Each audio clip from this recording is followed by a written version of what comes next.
መሃል ቄራ 11000 ካሬ ሜትር ስፋት ባለው ይዞታ ስለ 1 ቢሊዮን ብር የጉሮሮ ለጉሮሮ ትንቅንቅ ሆነዋል።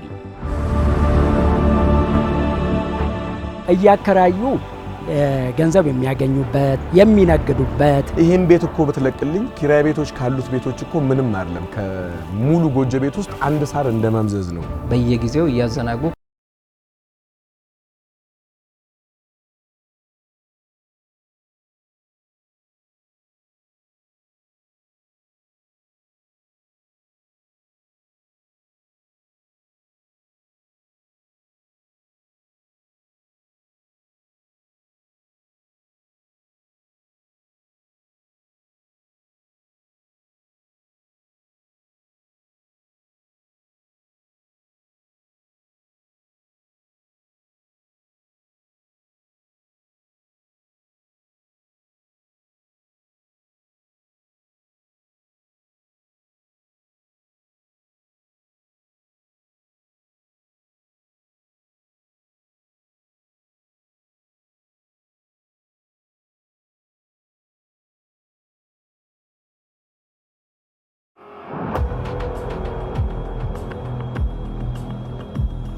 የህዝብ ሀብት ሰብሳቢ አጣ። የመንግስት ንብረት ሜዳ ላይ ተበተነ። በሀብቱ ላይ ስልጣን የተሰጠው ተቋም እንኳንስ ንብረቱን ሊጠብቅ ራሱም የሞት አፋፍ ላይ ደርሷል። ተቋሙን ስንረከብ በጣም ተስፋ የሌለው ለመሞት ጫፍ ላይ ደረሰ ተቋም ነበር። የቀድሞው የኪራይ ቤቶች አስተዳደር ለሞት ሲያጣጥር ግለሰቦች በ1967 አዋጅ ተወርሶ የመንግስት ንብረትና ይዞታዎች የሆኑ ቦታዎችን ከመንግስት መንጠቅና መቀራመት ጀመሩ።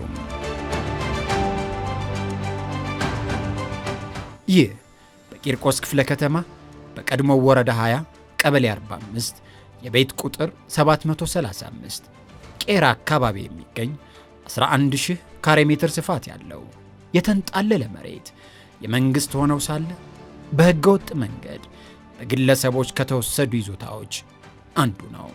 በአሁናዊው የዋጋ ግምት 1 ቢሊዮን ብር እንደሚያወጣ የተገመተው ይህ የተንጣለለ ሰፊ ይዞታ በ1967 ዓ.ም የድርጅት ቤትና ኪራይ ቀመስ በመሆኑ በመንግስት ተወርሶ የቀድሞው የግለሰብና የድርጅት የአከራይ ተከራይ ውል ተቋርጦ የተከራይ ግንኙነት ከመንግስት ጋር እንዲሆን ተደርጎ ነበር።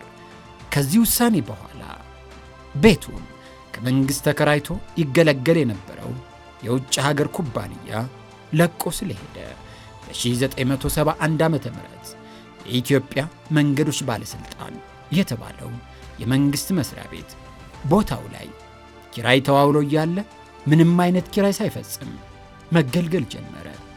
በዚህ መሃል የቀድሞው የኪራይ ቤቶች አስተዳደር የአሁኑ የፌዴራል ቤቶች ኮርፖሬሽን ይዞታው በማን እጅ እንዳለ ማጣራት ሲጀምር ድብቁ ምስጢር ተጋለጠ። የኢትዮጵያ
ለው ይዞታ በተቀነባበረ መልኩ ከመንግስት እጅ ወጥቶ በግለሰቦች እጅ ገባ።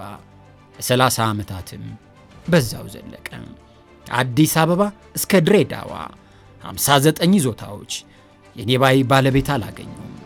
በሚያስቆጭ መልኩ የህዝብ ሀብት በግለሰቦች እጅ ገባ። 12 ቢሊዮን ብር የሚገመት ሀብት እንደ ቀልድ እንደ ዋዛ ከመንግስት ተነጠቀ።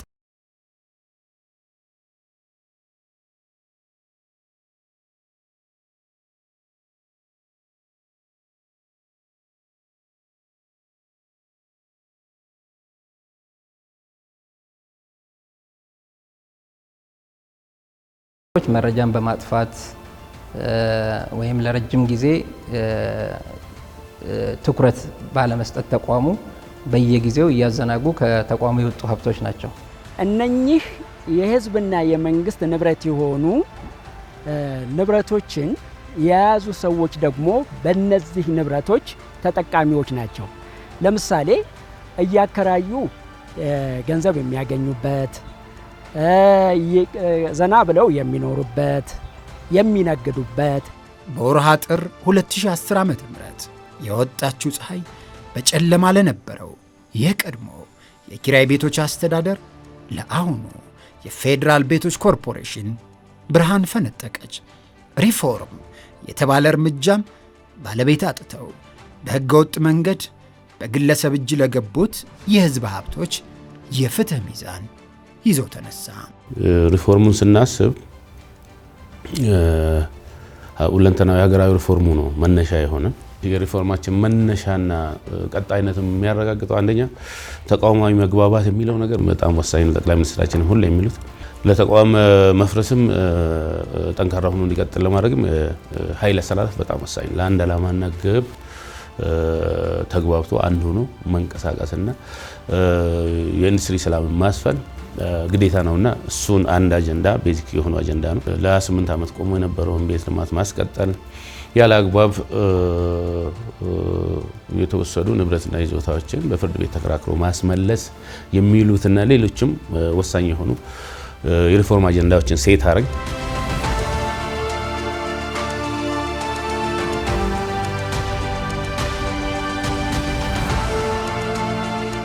2010 ከተቋሙ የለውጥ ምሰሶዎች አንዱ የኮርፖሬሽኑን ሀብት ንብረት ማጥናት፣ ማወቅ፣ መጠበቅና ማስመለስ የሚል ነበርና የተደበቀውን ለመግለጥ የተነጠቀውን ለማስመለስ ጥናት ተጀመረ።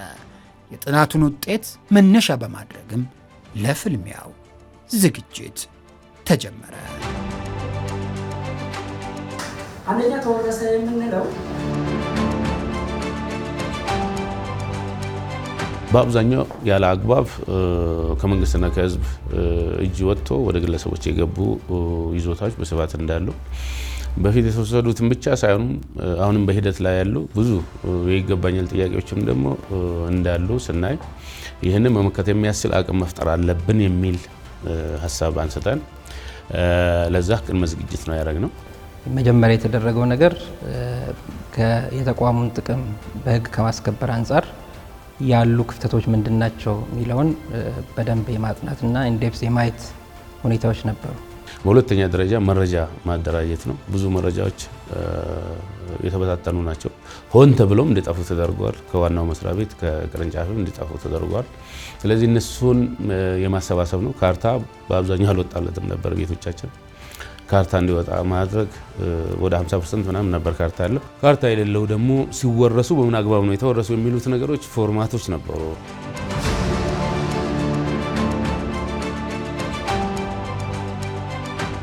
የፍልሚያው ግብግብ ፍትህን ማረጋገጥ ነውና ፍልሚያውን ከፊቱ ነው የሚመሩት ለሙያቸው የተሰጡ ለህዝብ አደራ የታመኑ ባለሙያዎችን በማፍራት ጠንካራ የህግ ክፍል ማደራጀት ቀዳሚው ተግባር ሆኖ እርምጃው ቀጠለ። እነዚህ መረጃዎች ቢደራጁም ሰው ነው የሚሰራውና ጠንካራ ባለሙያዎችን ሰልፍለስ የሆኑ የህዝብና የመንግስትን ጥቅም ከራሳቸው ጥቅም በላይ የሚያስጠብቁ ባለሙያዎችን ማሰባሰብ፣ መመደብ፣ ማንዲሴታቸውን ማስተካከል ነበር። ፍርድ ቤት ቆመው ተከራክረው ሊያስመልሱ የሚገባቸው ቤቶች የህዝብና የመንግስት ንብረት መሆኑን አውቀው በህጉም በክርክር ስልትም በእውቀትም ተዘጋጅተው እንዲገቡ አድርገናል። በክራይ ቤቶች አንድ ኬዝ መሸነፍ ማለት በብዙ መቶ ሚሊዮኖች ወይም በቢሊዮን መክሰር ወይም ማሳለፈው መስጠት ማለት ነው እና እነዚህን ሁሉ ዝግጅቶች ካደረግን በኋላ ክስ ወደ መመስረት ነው ነው።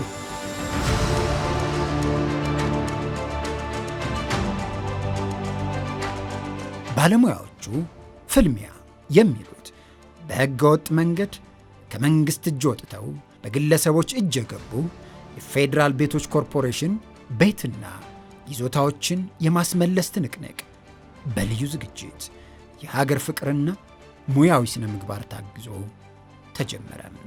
አሁን 1 ቢሊዮን ብር ዋጋ ወደ ተገመተው በመሃል አዲስ አበባ ቄራ አካባቢ የሚገኘውን 11000 ካሬ ሜትር ይዞታ የማስመለስ ትንቅንቅን ተከትለን ወደ ፍርድ ሸንጎ እናቀናለን። እነሆ የነበረ ይናገር የቀበረም ያርዳ። ስንከራከር ግን ተከራካሪዎቻችንም ወገኖች 3-4 ጠበቃ ይዘው በጣም ልምድ ያላቸውን ባለሙያዎች ይዘው የሚከራከሩ ስለሆነ ክርክሩ ቀላል አይደለም። ይህንን ቤት ለማስመለስ በርካታ ክርክሮች ከመጀመሪያ ደረጃ ፍርድ ቤት እስከ ሰበር ድረስ ክርክር ተደርጎ ነው ሊመለስ ይቻላል። 6 ዓመታትን የፈጀው እስከ ሰበር ሰሚ ችሎት የደረሰው ትንቅንቅ በፌዴራል ቤቶች ኮርፖሬሽን አሸናፊነት ተጠናቀቀ። ከ40 ዓመት በላይ ከመንግስት እጅ ወጥቶ የነበረው ይዞታም ወደ መንግስት ተመለሰ። ሌላ የፍትህ አደባባይ ፍልሚያ ስለ ሌላ ይዞታ በተለምዶ ሳሪስ አቦ ተብሎ በሚጠራው ልዩ ቦታ ስለሚገኝ ይዞታ በ13 ችሎቶች እልህ አስጨራሽ ክርክር ተካሂዷል። አንድ ፍርድ ቤት በወቅቱ ከኛ ጋር ከፌዴራል ቤቶች ኮርፖሬሽን ጋር ከሳሽም ተከሳሽም እየሆነ ክርክር ሲያደርግ የነበረው ግለሰብ አንድ ፍርድ ቤት ላይ ክስ ይመሰርትና እዛ ፍርድ ቤት ላይ ክርክር አድርገን ስንረታው አፈጻጸም ስንገባ ከሌላ ፍርድ ቤት ደግሞ ሌላ ክስ ይዞ ይመጣ ነበር። 13 ችሎት ላይ ክርክር አድርገናል። ጠንካራ ክርክር ነው። በከፍተኛ ስነ ምግባር በከፍተኛ ክትትል ታግዞ የተደረገ ክርክር ነበር። ክርክራችንም ከመጀመሪያ ደረጃ ፍርድ ቤት ተነስቶ እስከ ፌዴሬሽን ምክር ቤት ይደርሳል።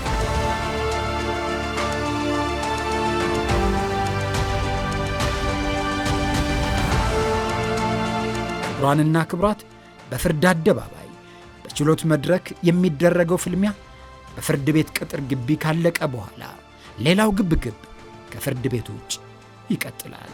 የሕዝብን ሀብት ከሕገ ወጦች መዳፍ ፈልቅቆ ወደ መንግሥት ለመመለስ አንገታቸውን አቀርቅረው መረጃና ማስረጃ የሚፈለፍሉ የኮርፖሬሽኑ የሕግ ባለሙያዎችንና ለፍትሕ የቆሙ አመራሮችን ሲቻል በማባበል ሳይሆን በማስፈራራት ሲከፋም በግድያ ሙከራ ለማንበርከክ ተሞክሯል። ወደ ፍርድ ቤት ስንሄድ ቀደም ሲል እንደነበረው አይነት ፍላጎት የነበራቸው የጥቅማቸው የሚነካ ተከሳሾች ወይ ከሳሾች ባለሙያዎቻችንን የሚውል የተለያየ ያልተገባ መንገድ ይሄዱ ነበር። ትልቅ ሀብት ነው፣ ትልቅ ገንዘብ ግምት ያለው ነው።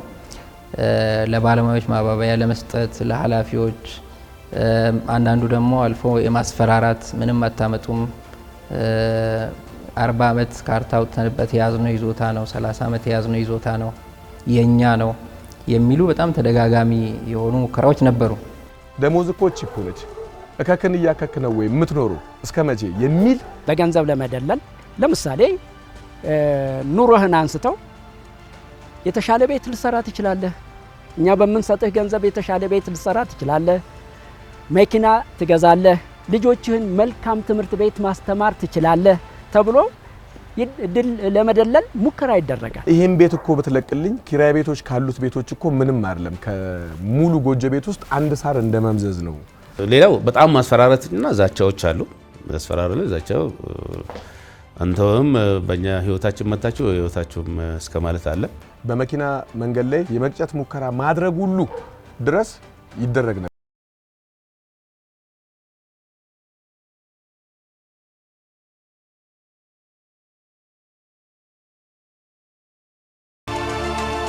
በጉቦና በእጅ መንሻ ማባበሉ በጽናትና የሀገር ፍቅር ተረታ። ማስፈራራትና ማሸማቀቁም ተቋማዊ ጠንካራ ሥርዓት፣ ቁርጠኝነትና የተቋሙን የዓላማ አንድነት ማንበርከክ አልቻለም። ስለሆነም ለፍትሕና ርትዕ የቆሙት ብርቱዎቹ ወጀቡን በጽናት ተሻገሩ። ቀድመን ዝግጅት ስላደረግን እነዚህ ፈተናዎች እንደሚመጡም ስለምናቅ እና ስራው ደግሞ የሚሰራው በጋራ ስለሆነ እነዚህን ፈተናዎች አልፈናቸዋል። በሂደት ግን የእኛን አቋም የእኛን ጥንካሬ በእያንዳንዱ ኬዝ ላይ የነበረን የማሸነፍ አቅም እና የክርክር ብቃት ሁሉም እየተረዳው ሲመጣ ፈተናዎቹ እየቀነሱ መጥተዋል።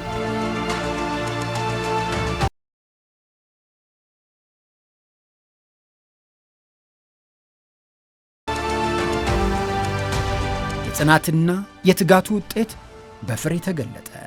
ቁጭትና ጸጸት ድልን አዋለዱ። ከሩብ ምዕተ ዓመት በላይ ከቀድሞው የኪራይ ቤቶች አስተዳደር ከአሁኑ የፌዴራል ቤቶች ኮርፖሬሽን እጅ ወጥተው የነበሩ ቤትና ይዞታዎች ወደ ባለቤታቸው ተመለሱ። ከ2010 ጀምሮ እስካሁን ወደ 59 የሚሆኑ በጣም ትላልቅ ይዞታዎች፣ ሰፋፊ ይዞታዎች በብዙ ቢሊየን የሚገመት ዋጋ ያላቸው ሀብቶች ተከራክረን ወደ ኮርፖሬሽኑ ማስመለስ ይችለናል ማለት ነው። የሚገርም ስኬት ነው። 7-8 ዓመት ከእጃችን ወጥቶ ካርታ ወጣላቸው። በአብዛኛው ደግሞ ፕራይቬታይዜሽን ኤጀንሲ ያጸደቀላቸውን 58 ይዞታዎች በገንዘብ ሲተመኑ ወደ 12 ቢሊዮን እንግዲህ ኮንሰርቫቲቭ በሆነ አሴት ቫሉዌሽን እንደዛ ነው የሚገመተው። እነዚህ እንግዲህ ትልልቅ መጋዘኖች፣ ትልልቅ አፓርታማዎች፣ ቪላ ቤቶች፣ ትልልቅ የነዳጅ ማደያዎች እነዚህ የመሳሰሉት ናቸው ያስመለስ ናቸው።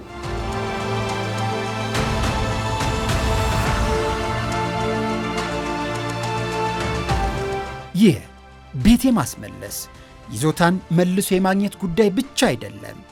በየትኛውም ጊዜና ሁኔታ በየትኛውም የፍርድ አደባባይ የመንግሥትና የሕዝብን አንጡራ ሀብት ተሟግቶና ተፋልሞ የሚያሸንፍ ተቋምና አቅም መገንባቱን የሚያሳይ ዘመን ተሻጋሪ ድል ነው። ሪፎርሙን ስንጀምር አንዱ የለየነው ቻሌንጅ ይሄ ነበር። በፍርድ ቤት ተከራክሮ የማስመለስ አቅም በጣም ዝቅተኛ ነበር። ከ60% በታች የነበረበት ሁኔታ ነበር። አሁን ላይ ስንቆም 78 ዓመት ሲጀምር 50-50 ነበር የማሸነፍ አቅማችን። አሁን እንግዲህ ከ58% ወደ 98% አድጓል ማለት ነው። ኦልሞስት አንድም ኬዝ ላለመሸነፍ የሚለውን ግብ አሳክተናል።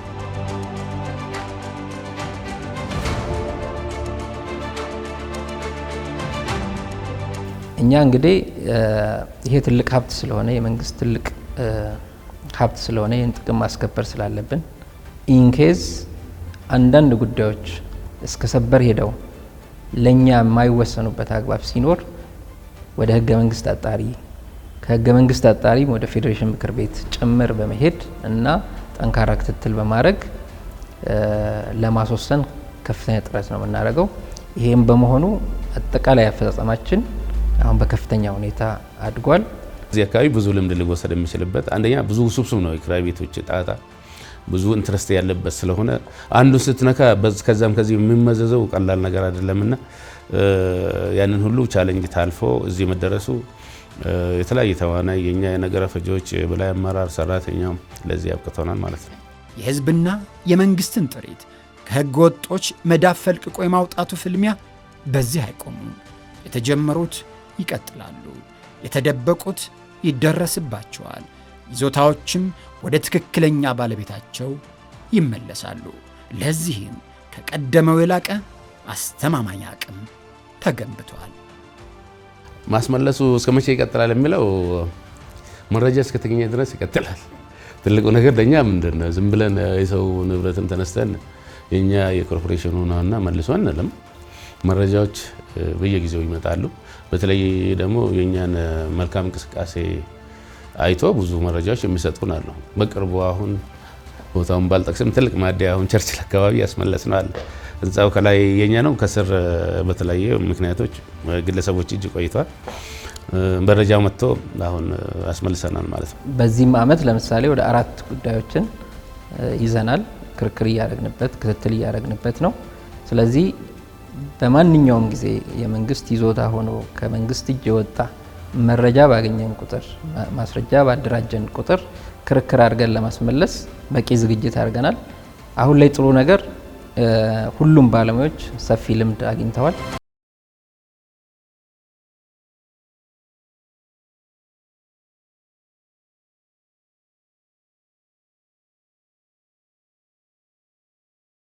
ቀደመው ሀብትን ያለማወቅ ንብረትን ያለመጠበቅ በመቶ ሚሊዮኖች ብሎም በቢሊዮኖች ዋጋ የሚያወጡ ይዞታዎችን በህገወጥ መንገድ የመነጠቅ ምዕራፍ ተዘግቷል። ኮርፖሬሽኑም በእጁ ያሉትን ከእጁ እንዳይወጡ በአስተማማኝና ዘመናዊ የመረጃ አያያዝና የመረጃ ቋት መዝግቦ ይዟል። ሁሉም ይዞታዎች ካርታ አላቸው፣ ይዞታ ማረጋገጫ አላቸው። እሱ ብቻ በቃ አይደለም፣ ካርታዎቹም ሊሰወሩ ይችላሉ። ስለዚህ ያምነ ዲጂታላይዝ ማድረግ እና ዲጂታላይዝ አድርገን የተለያየ ቦታዎች ሰርቨሮች ላይ መረጃዎችን አስቀምጠናል። ያን ብቻ አይደለም፣ የኛ ቤቶች ታግ እንዲኖራቸው ተደርጓል። ያ ማለት ነው ህዝብ እንዲያውቅ አድርገነዋል ማለት ነው። ይሄ ቤት ምናምን የኪራይ ቤቶች ነው ይላል። ነገ እንደው አንዱ አፍርሶ ሰራለሁ ምናምን ቢል ይሄ ቤት እኮ የኪራይ ቤቶች ነው የሚለውን ህዝብ እንዲያውቅ ነው ያደረግነውና ለወደፊቱ እንደዚህ አይነት ነገር ይኖራል ብለን እናስብም። የተከፈቱት መዝገቦች ተዘግተዋል።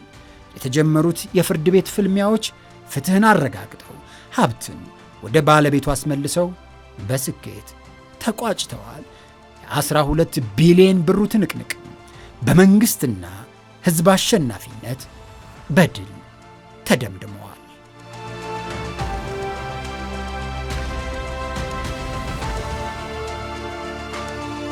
ፌዴራል ቤቶች ኮርፖሬሽን በአንድ እጁ በሕገ ወጥ መንገድ በግለሰቦች እጅ የገቡ ቤትና ይዞታዎችን እያስመለሰ በሌላ እጁ ሌላኛውን የሪፎርም ምሰሶ የቤት ልማትን ያከናውን ነበር።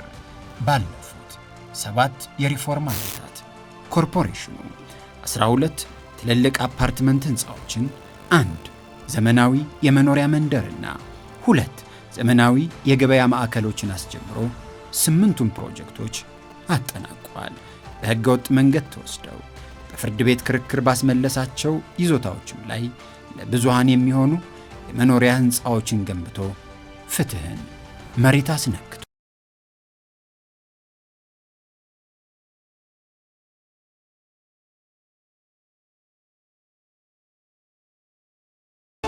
ህልውናን ካስጠበቅን በኋላ ከፍታውን መጨመርና ማሻገር ጠንካራ ተቋምና የሚሰራው ስራ የተሰጠው ኃላፊነት ለሰው ልጅ በጣም አስፈላጊ የሆነ መኖሪያ ነው፣ ቤት ነው ያነባውና የተሰጠውን ኃላፊነት በአግባቡ እንዲወጣና መሰረታዊ የሰው ልጅ ችግር መፍታት የሚችልበትን ቁመና ላይ መድረስ አለበት የሚል ደረጃ አስቀመጥ ነው ማለት ነው። ሁለንተናዊው የተቋም ለውጡ የኮርፖሬሽኑን የገቢና የትርፍ አቅምም እጅጉን አሳድጓል። ሪፎርሙ በጀመረበት ዓመት 308 ሚሊዮን ብር የነበረው የኮርፖሬሽኑ ገቢ ዛሬ በብዙ እጥፍ አድጎ 9.3 ቢሊዮን ብር ደርሷል። ዓመታዊ ትርፉም ከኪሳራ ወጥቶ በቢሊዮን የሚቆጠር ሆኗል። ቤት የዜጎች መሠረታዊ ፍላጎት ነው። ለዚህ ፍላጎት ስትራቴጂካዊ መልስ ለመስጠት ወገቡን ታጥቆ የተነሳው የፌዴራል ቤቶች ኮርፖሬሽን ቤት በፍጥነት በብዛትና በስፋት ወደ መገንባት አዲስ ምዕራፍ ተሸጋግሯል።